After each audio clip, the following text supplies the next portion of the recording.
আসসালামু আলাইকুম। আশা করি সকলেই ভালো আছেন, সুস্থ আছেন। আমাকে কেউ একজন বলেছিল চায়ের সাথে হোমমেড বিস্কিট দিয়ে খেতে খুব মজা, তাই আমারও খুব লোভ লেগে যায়। ভাবলাম চা তো বাসায় আছে, কিন্তু বিস্কিট কোথায় পাবো? তাই তৈরি করে ফেললাম ঝটপট এরকম কিছু বিস্কিট, আর তাই আপনাদের দেখাবো এই বিস্কিট তৈরির উপকরণগুলো।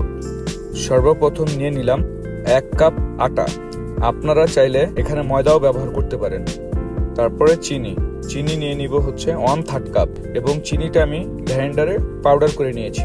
বেকিং পাউডার 1/2 চামচ, সামান্য পরিমাণে বাটার, সয়াবিন তেল 1/2 কাপ,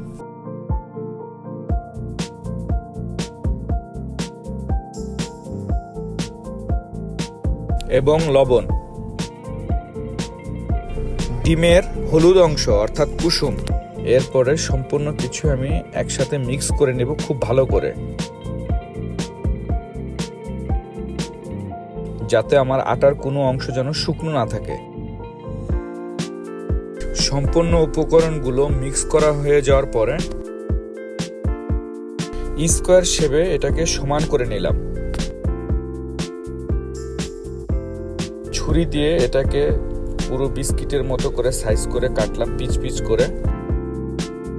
এবার প্রথমে সেই ডিমের যে কুসুমটি নিয়েছিলাম হলুদ অংশ, প্রত্যেকটা বিস্কিটের উপরে আমি এটাকে মেখে দিব।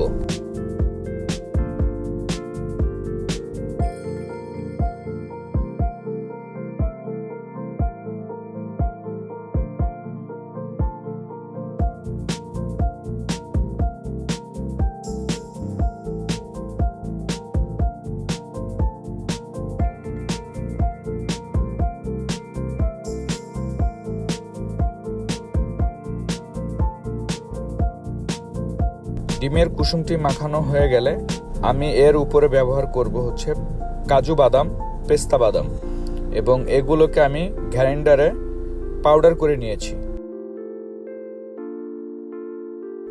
আপনারা চাইলে এর উপর কিশমিশ অন্য যে কোনো জিনিস দিতে পারবেন। যেহেতু আমি ঘরের বিস্কিট তৈরি করব হোমমেড, তাই আমি একটি চুলায় বড় একটি পাতিল বসিয়ে দিলাম গরম হবার জন্য। তারপর আমার যে বিস্কিটের ট্রে বা প্লেটটি আমি সুন্দর করে এটার উপর বসিয়ে দিব। আমরা ঠিক বসানোর পরে ঢেকে আমরা 30 মিনিট অপেক্ষা করব। অবশ্যই চুলার তাপটা থাকবে লো পরিমাণে। আমরা প্রথমে 25 মিনিট পরে একটু দেখে নিলাম বিস্কিটটি হয়েছে কিনা। দেখে মনে হলো আর 1-2 মিনিট পরে নামিয়ে ফেললে ভালো হবে। 1-2 মিনিট পরে নামানোর পরে দেখেন এই হচ্ছে আমাদের বিস্কিট। এই হয়ে গেল আমাদের অবশেষে সেই চা দিয়ে খাওয়ার জন্য বিস্কিট। আর বিস্কিটটি খুবই সুস্বাদু এবং খুবই মচমচে। ধন্যবাদ। সকলের সুস্থতা কামনা করে আজকের মতোই শেষ করছি। আল্লাহ হাফেজ।